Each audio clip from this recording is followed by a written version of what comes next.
आर्य, आर्य ये सब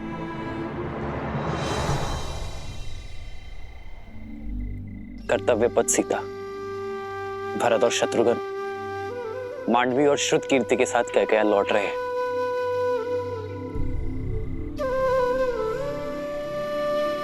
आओ।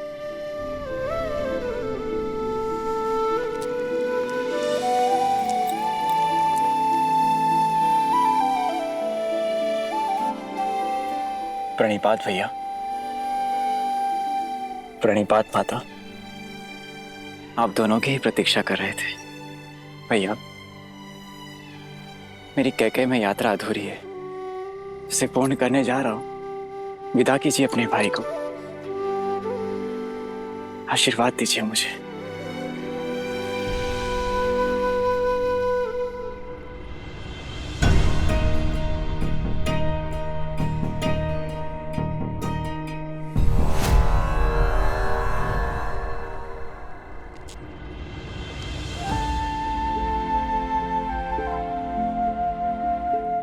ये देखकर प्रसन्न हूं मैं भरत कि मेरा भाई उत्तरदायी हो गया है। केवल भरत भैया ही नहीं भैया, कोई और भी अपना उत्तरदायित्व समझ रहा है अब। तभी तो मेरे शत्रुघ्न के सामर्थ्य और समर्पण पर पूरी पुस्तक लिखी जाएगी। शासक हो तो सूर्य जैसा, जो अपना मार्ग स्वयं प्रदर्शित करता है। सूर्य के मार्ग पर चलना भरत। भैया, मेरा मार्ग तो सदैव आपके पद चिन्हों से होकर ही निकलेगा।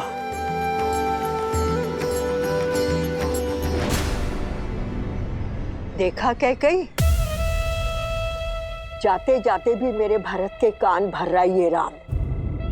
उसे तो अपनी परछाई से भी अलग होने का अवसर नहीं देता।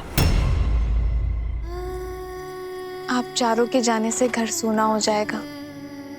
वापस लौटने में अधिक प्रतीक्षा ना करवाना भरत। शीघ्र लौटूंगा भाभी माँ। विदा कीजिए भैया।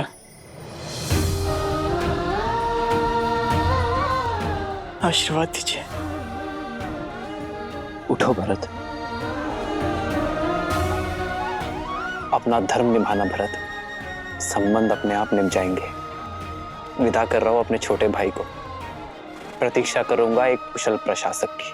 और मैं वही कुशल प्रशासक बनकर लौटूंगा।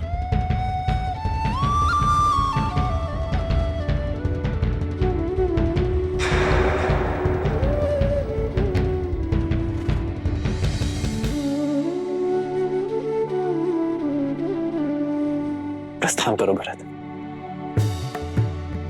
लक्ष्मण,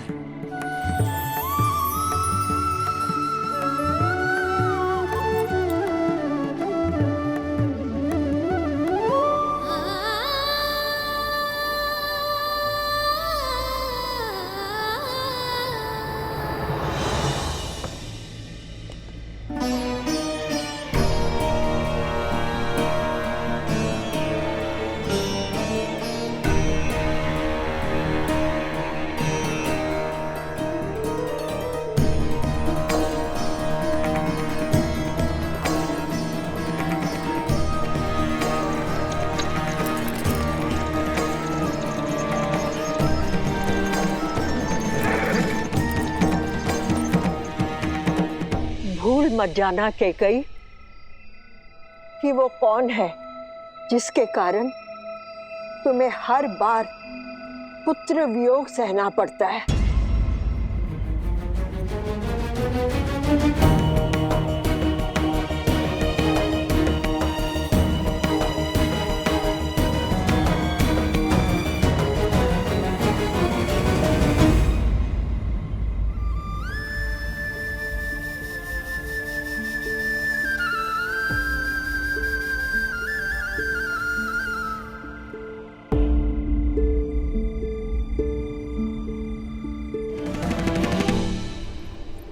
आप एक पुत्र की दृष्टि से देख रहे हैं, एक माँ की दृष्टि से भी तो देखिए। पुत्र के विवाह को 1 सप्ताह भी नहीं हुआ पर उसे अपनी वधू के साथ अनिश्चित यात्रा पर जाना पड़ रहा है। कितनी पीड़ा में होंगी वो। माँ कैकेयी को मुझसे अधिक और कोई नहीं जानता सीता। उनके नेत्रों में केवल भरत से बिछड़ने की पीड़ा नहीं थी,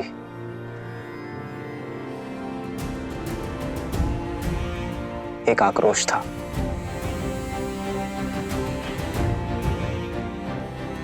कुछ तो है सीता जो तेज बनकर उन्हें खाए जा रहा है। और फिर अपने पुत्रों की विदाई में पिताश्री भी उपस्थित नहीं थे। ये उनके स्वभाव से विपरीत है सीता। ईश्वर करे कि सब कुछ शुभ हो।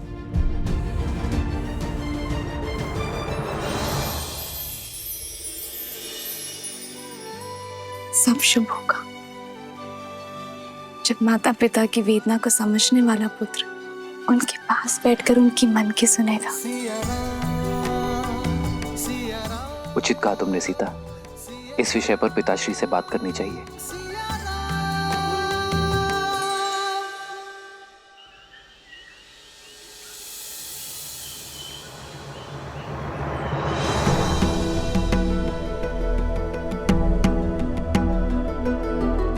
भैया भैया, वो पिताश्री ने आपको शीघ्र बुलवाया है। मैं उनके कक्ष में ही जा रहा हूँ लक्ष्मण। परंतु पिताश्री कक्ष में है नहीं भैया, वो राजसभा में है।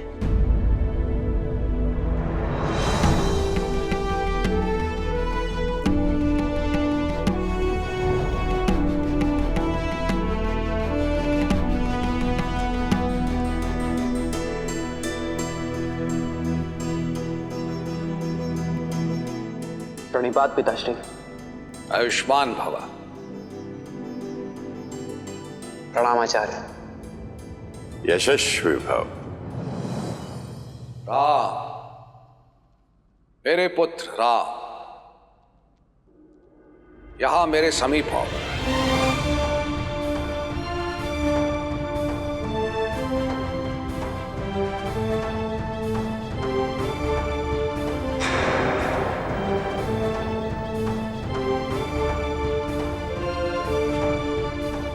आदेश करे पिताश्री।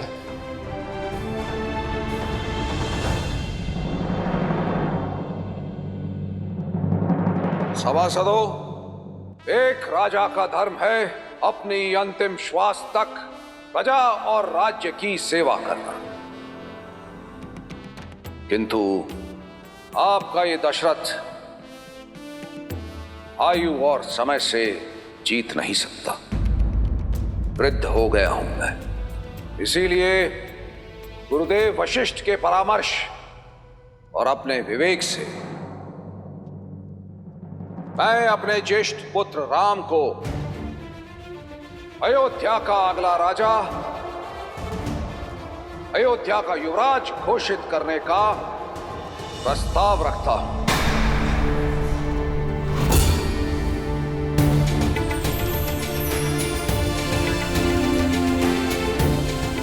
न्याय और धर्म में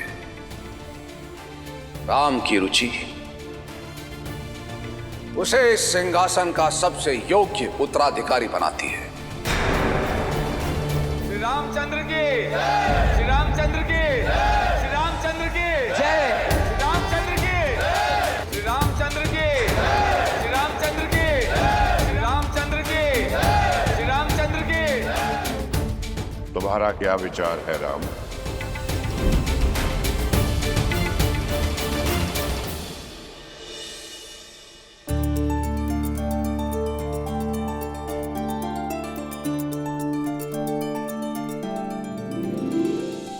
आचार्य, प्रजा राजा के लिए उसकी संतान होती है और एक संतान के लिए अपने पिता का निर्णय सर्वोपरि है।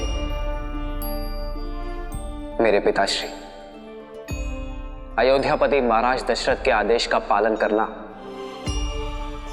मेरे लिए सौभाग्य है।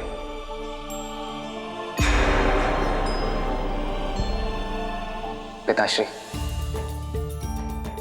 जिस विश्वास के साथ आपने मुझे ये उत्तरदायित्व सौंपा है, मैं प्रयास करूंगा कि आपसे सीख लेकर आपके पदचिन्हों पर चलकर मन, वचन और कर्म के साथ ये उत्तरदायित्व निभा सकूं, रघुकुल का मान यशस्वी कर सकूं।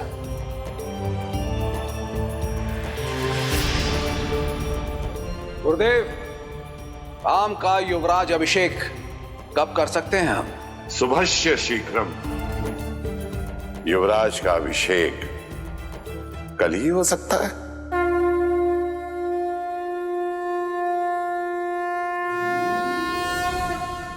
मूर्ख कैकई, तुम्हें जानना होगा। मां कह के तुम्हारी पीठ पर घात किया है राम ने।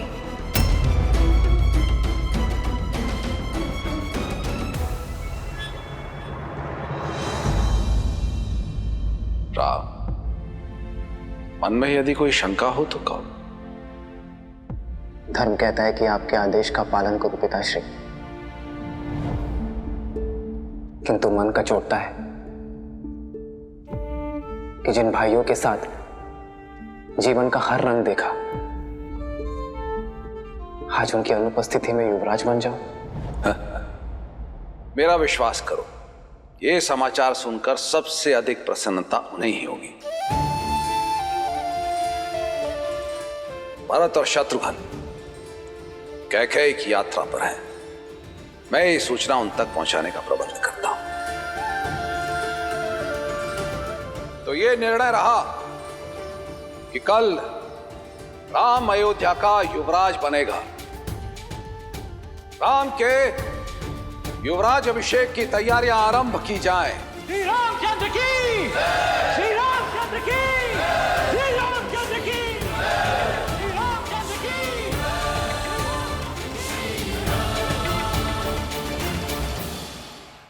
प्रेम के मीठे बोल बोल के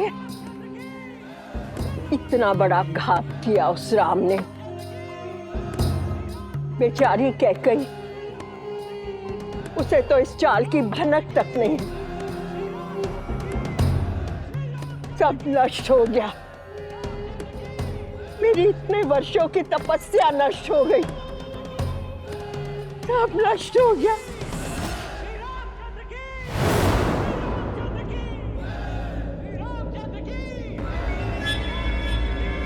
अचानक जय जयकारा क्यों हो रहा है?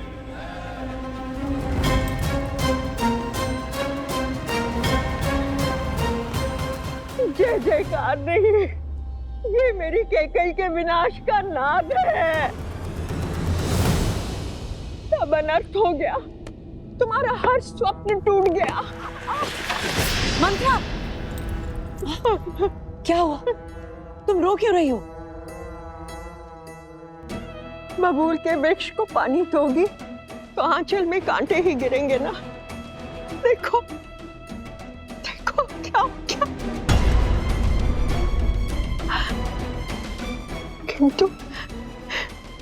किंतु महाराज ने तुमसे परामर्श तो लिया होगा ना। तुम मान कैसे गई?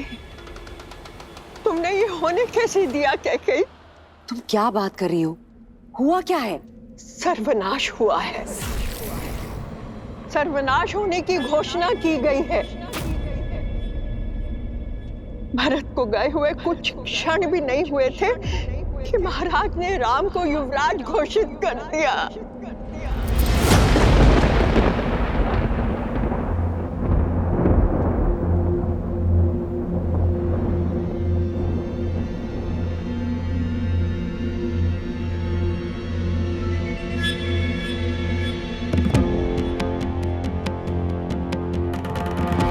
अब समझ में आया कि राम ने भरत को रोका क्यों नहीं।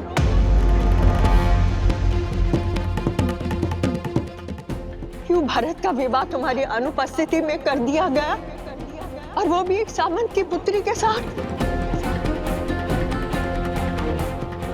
जानबूझकर किया गया छल है ये। कोयल बनकर राम खेल गया तुम्हारे साथ। तुम्हारे पुत्र भरत का भविष्य नष्ट भ्रष्ट हो गया। कैकेयी, अब तो जागो। कब सोचोगी उसके विषय में?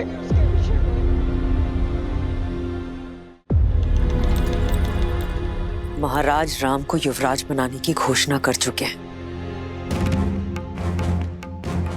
अपने कथन से कभी पीछे नहीं हटेंगे।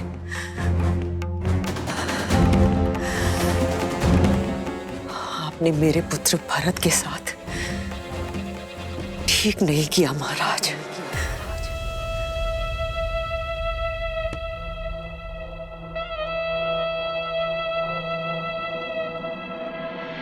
वचन से बड़े शब्द नहीं होते। कैसे वचन? वो वचन जो समरासुर युद्ध के पश्चात महाराज ने तुम्हें दिए थे। तुमने केवल अपने पति के प्राणों की ही रक्षा नहीं की, अयोध्या के महाराज के प्राणों की भी रक्षा की है। एक नहीं, 2 वर देता हूं तुम्हें, मांगो। तुम तो भोली हो, भूल गई, किंतु लौटकर तुमने मुझे बताया था और ये मैं नहीं भूली। कैकई, तुम्हारे पास जीत का ब्रह्मास्त्र है, क्योंकि महाराज सब कुछ हार सकते हैं, किंतु रघुकुल का मान और अपना दिया हुआ वचन नहीं हार सकते। भाग्य से एक अवसर मिलता है और तुम्हारे पास तो 2 हैं।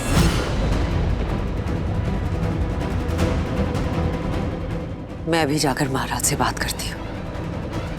रुको कैकई, तुम स्वयं वहां जाओगी तो ऐसे लगेगा कि हाथ फैलाकर भीख मांग रही हो। कैकई, ऐसा कुछ करो कि महाराज स्वयं तुम्हारे पास आए। ये श्रृंगार त्याग दो और कोप भवन में जाओ। मैं अभी महाराज को बुलाकर आती हूँ और 2 वचनों से राम की छाया को भरत से कैसे हटाओगी और क्या मांगोगी, ये सोचो।